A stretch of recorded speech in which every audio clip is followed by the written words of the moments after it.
Welcome back to When Harry Met Board Games, where we feed our people with relatable content, and our victory condition is your satisfaction. I'm Harry, and today we have another playthrough and review. Today I'm going to be playing through and reviewing this game right here, Men in Tanks. Full disclaimer, this is a paid playthrough and review. Another disclaimer, Men in Tanks here, the version that I'll be playing is a prototype version, so take that into account. There will be upgraded components when this game comes out. It's launching soon on Kickstarter, so check in the description box down below for more information, details, and a link to that. And this is pretty much what the game looks like set up. Men in Tanks is a 2 to 4 player game, recommended ages of 14 and over, with an estimated game length of 50 minutes. And this is kind of like a war skirmish style game. Again, for 2 to 4 players. I'm going to read a little brief story that comes in the rulebook. It says, Lazarus Croft, the dictator of Arcadia, reigns over 4 nations, but now he is lying on his deathbed with no son behind.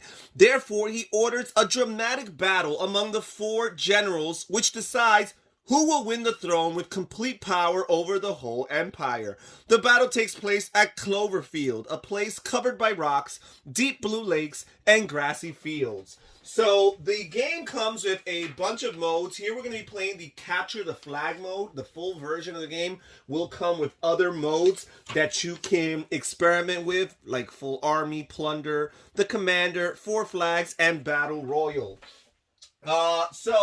This is what the game looks like set up. We have this modular board, which is comprised of 6 individual boards. And it's really cool because there's lots of different configurations that you can create based on where you place the boards, how you rotate them. In the full Kickstarter version, they will be double-sided. The rulebook recommends this particular configuration for your introductory game. You're going to see lots of different terrain features like regular grass fields, some lake spaces, and these shaded spaces which indicate that you got to place these rocks. And even these prototype forms look really, really nice. We place these rocks on these shaded spots, and that creates basically the battlefield for all the players. Each player is going to pick a color, and they're going to grab a base tile corresponding to that color, along with their units. They're going to get 10 gold tokens, which is their starting money. As a matter of fact, they can never have more than 10 tokens or 10 gold at a time. They're going to place their base on opposite corners. So if you're playing a 4-player game, right now we're only simulating a 2-player game for the purposes of this video. But if you're playing a 4-player game or a 3-player game, each player is going to choose a corner from which to start.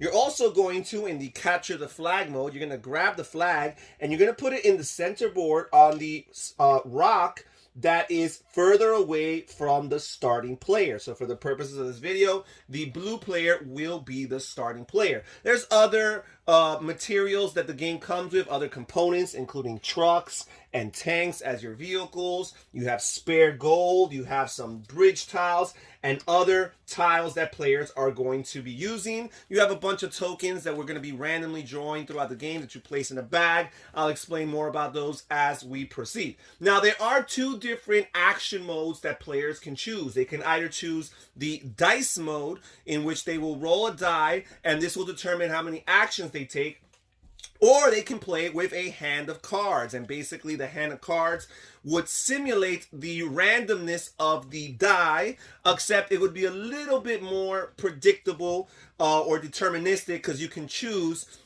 which card you play and basically choose have that sense of control. The die, however, is not too imbalanced because it only ranges from 1 through 4. So although it's a 6-sided die, you got a 1, you got 2 2s, 2 3s, and a 4, and those are your possibilities. So for the purposes of this video, I will be playing with the die action mode as opposed to the card action mode.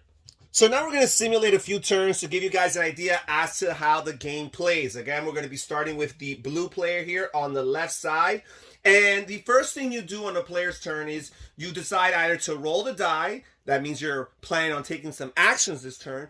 Or you can choose to pass. And when you pass, you are rewarded with 3 gold coins that you can actually use and spend immediately. So although you're passing your full action turn, you'll still have the opportunity to purchase things, and you better purchase things because a player can never end their turn with more than 10 gold. Now this player here is not going to pass. They're going to roll the action die, see how many actions they're going to take, and they rolled a 1. So a 1 is as low as it gets. It means you're only eligible for 1 action. However, when you roll a 1, the game rewards you. It compensates for that by rewarding you 1 gold token. So I will only have 1 action, but I gain 1 gold token. Now, if you want to get additional actions, you can pay 1 gold token for each additional action you want, up to 4 actions. So for example, if you rolled a 1, you can choose to spend 3 coins, and that way you still would be able to take 4 actions. And I think that's what we're going to do right here.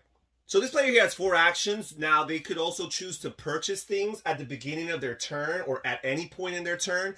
And purchasing does not necessarily cost an action. So purchasing things is something that you can do for free. So what are the things that you can purchase in this game? First of all, you can purchase your units, which are going to be very useful. You're going to move them around, use them to attack, use them to gather things such as the flag. And they cost 1 gold. So it costs you 1 gold to buy a regular soldier, and you would place that soldier in your starting base.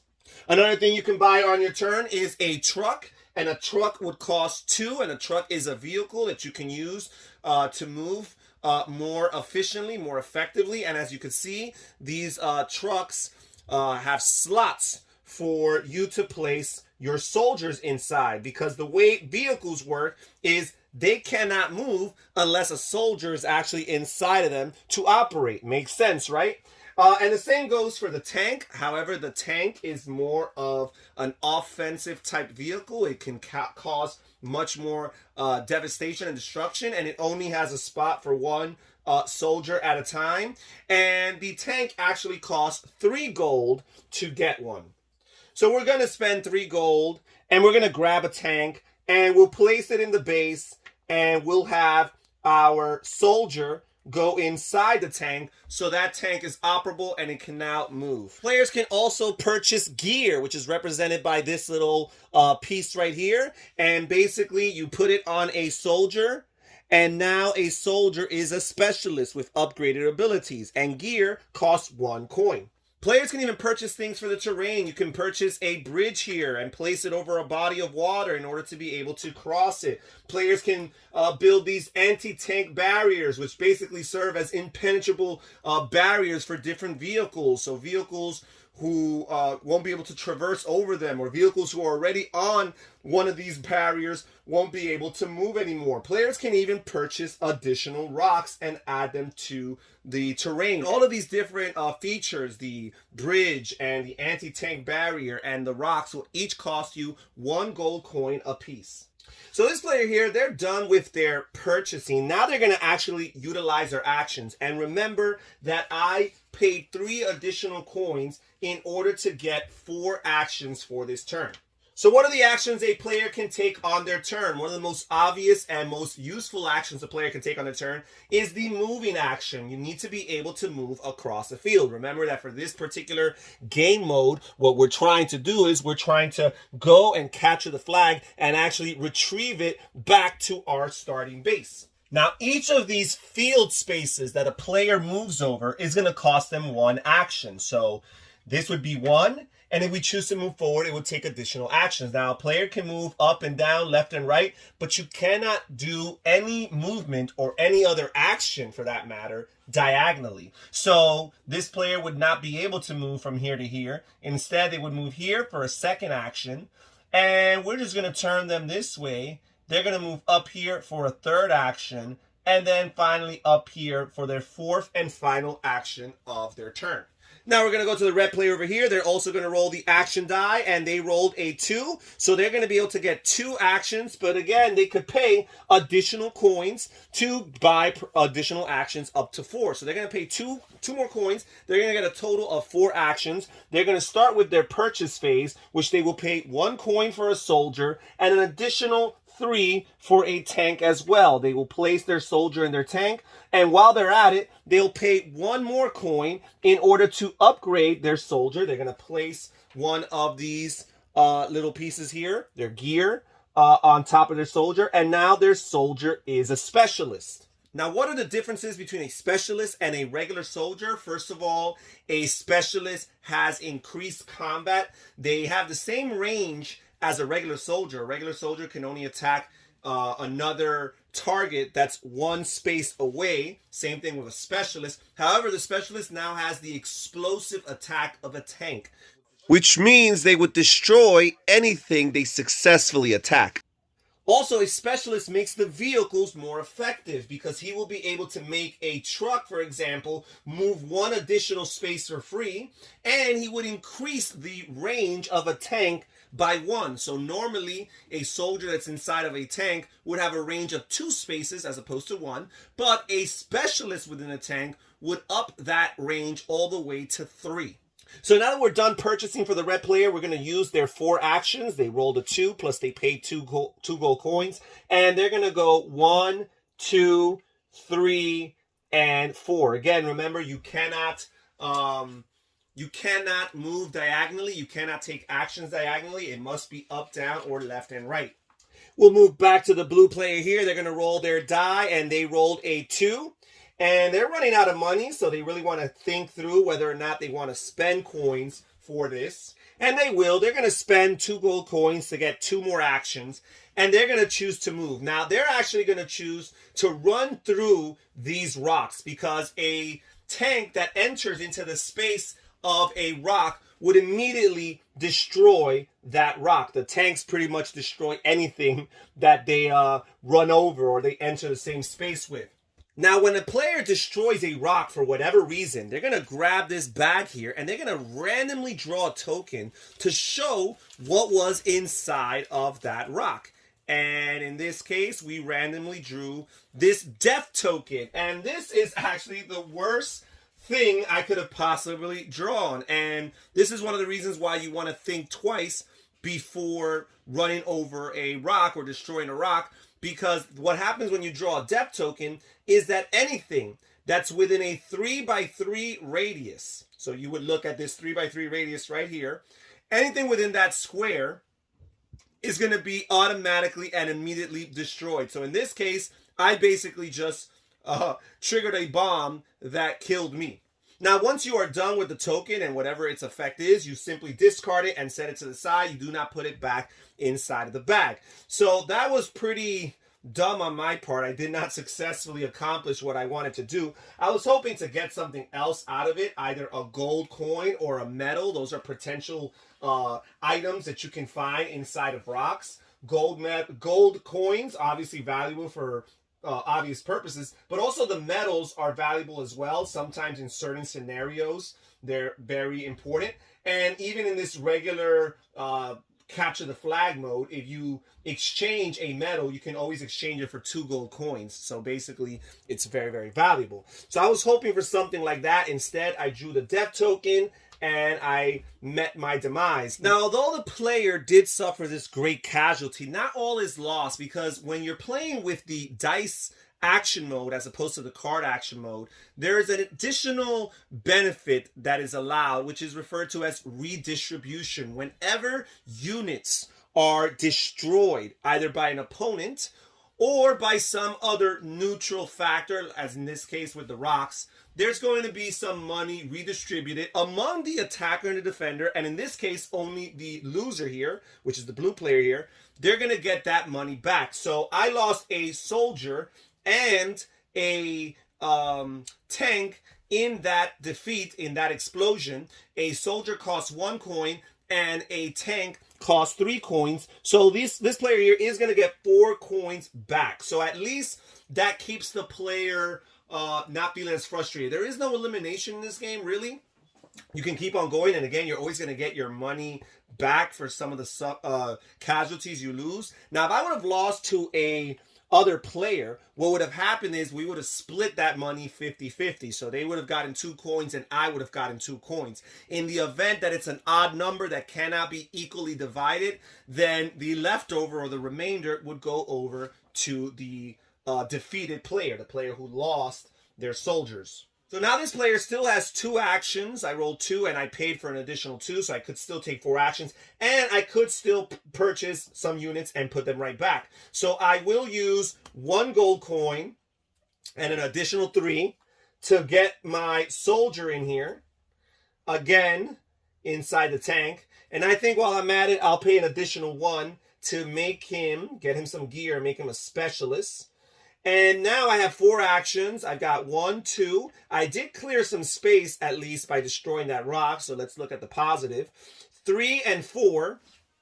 And now this player's done with their turn. Now we're going to move on to the player over here. And last time they skipped their turn for 3 coins. Here they're going to roll a 2.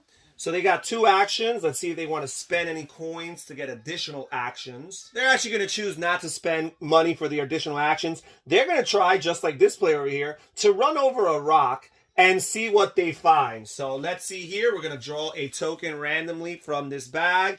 And they found a medal here. So they are going to collect this medal. And again, in this capture the flag mode, you can turn in a medal for 2 additional gold coins. So this player here made some profit. He came out on the positive side as far as that little risk there. Now, they still have 1 more action because that was only 1 action. And for their next action, they're going to choose to move, again, 1 more space here, drawing a little bit closer to the flag. Now we're going to explain a little bit about how attacking works in this game. This is, after all, a attack, battle, skirmish, war-oriented game, and we haven't shown how that works. So first of all, when units are within range of one another, one of the actions they can choose to take with their allotted number of actions that they rolled for, or in the case of the card game that they played their cards for, one of the actions they can take is to shoot a target that's within range. Now we're talking about a regular soldier here. They have the ability to shoot with a rifle shot, and they can shoot up to 1 space away. Again, you cannot perform any of the actions diagonally, so we're talking about left, right, or up and down. And they would shoot, and they would choose their target as long as it's within a range of 1. Now, if a unit has a gear token on them, then now they are a specialist. They still have the same range of 1, but instead of making a rifle shot, they make an explosive shot. And the difference between a rifle shot and an explosive shot is that an explosive shot destroys everything in that space. Not only its unit, but anything else that might be there. The unit was on a rock, or if the unit had some gear, everything else would also be destroyed. So the way a player can defend against a attack is they would roll their action die, and if they roll a 4 or can pay coins in order to add up to 4, then they would be able to successfully defend against that attack. And in this case, this player did roll a 4. So not all is lost when an opponent is within range of you. There's still a chance for you to potentially survive that attack and maybe set yourself up so that on your next turn, you'll be able to take out that same opponent that came so close to you. Now, again, if the attack would have been successful, the casualty would be suffered. In the dice action mode, we do have the redistribution ability, which means that players would split the cost of the coins that were lost. In this case, it would only be 1, so that cannot be split. It would go back to the defender. Now, the game is very particular as to what units and vehicles and features can actually share a space with one another. There are lots of rules as far as that's concerned, but I do find that they organize it very well with this table right here that basically tells you the active unit or feature that's entering into a space that already contains another unit or feature.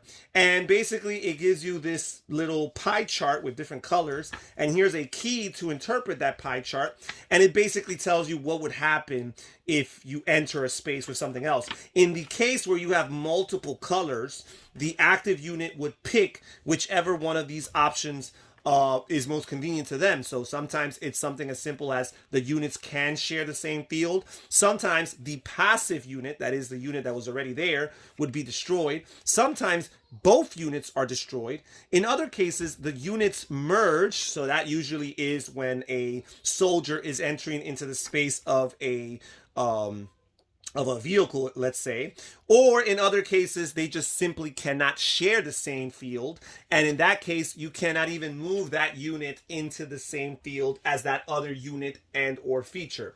So again, very well organized. It can sound confusing if it was just simply in words, but by looking at this chart and simply checking up with this key, it's easy to keep track of. And this is pretty much the way Men in Tanks plays. Players in this particular mode are trying to be the first player to capture the flag, retrieve it, and bring it back to their starting base. Whoever does that first successfully is the winner of the game. I think this is a pretty neat skirmish game. I really like the modular boards and the fact that they can be reoriented in many directions. I really like the rocks, not only from an aesthetic perspective, but how much interaction you have with them. First of all, they're potential barriers and obstacles, right? Because they make moving around the board a little bit of a challenge. You can't simply get to where you're trying to get to. And if you want to be able to move through them through the use of a tank or something along those lines, even that's something you have to think through, because you're going to be drawing these tokens from the bag, and it's a little bit of a press your luck, a push your luck situation, because yes, you might be rewarded with gold or medals, but what if you draw these death tokens and you cause an explosion? Now, if you have enemies nearby, it might be worth doing that suicide bombing type of experience, because if you die, at least someone who's within that same 3x3 grid will also die with you. But if you're by yourself, it's a little bit more risky. But lots of cool little things. You could actually build additional rocks onto spaces to serve as potential barriers and protection from you and your opponents. So that's cool as well. The fact that you could actually use them to hide or to block yourself as a defender. Again, lots of potential ways of interacting with the rocks. I like the idea of the vehicles having to have a unit inside them. It feels very thematic. Quite often vehicles in games are kind of like neutral, and you're almost desensitized to their importance because you don't connect it with actual humans operating them. But in this case, you do have that. I also like the redistribution mechanism with the dice rolling, which is not featured in the card action mode, which is why I would probably prefer the dice action mode. I feel like the dice action mode is more exciting. If you're more into being in control and deterministic gameplay, then absolutely the cards are the way for you to go. But the thing about the dice is you could get lucky and potentially have lots of turns where you roll 3s and 4s and save lots of money and carry out lots of actions. And yes, in worst case scenario, you will roll lots of 1s. That can also happen, which you do get the consolation prize of having a gold coin, which is not there in the card action mode. But also, I just like playing with the dice because it opens up the additional options, like the redistribution option. I like that option in the game, where when you suffer casualties, your units are killed and destroyed, you are going to be compensated. You're going to get some or maybe even all of that money back. That's very valuable because it could be very disheartening when you're falling behind, you're losing lots of units. Perhaps you have to start from scratch because you have to start all over from your base, and you're seeing your opponents progress and you've got no money. You got to waste turns to get money and get back into the fray. I like the idea of the redistribution mechanism. The game is pretty simple. The rules are really easy and intuitive and well presented in the rule book. I like the chart. That's very helpful. Also, the Men in Tanks actually have their own YouTube channel, which has some very helpful videos there as well. Feel free to check those out. And although the rules are simple and easy to grasp, it's a very tactical and strategic game. Lots of different options to think from between how you manage your money, how you manage your movement, and all the different decisions you can make. If you're interested in this game, check in the description down below for a link and more information on their Kickstarter coming soon.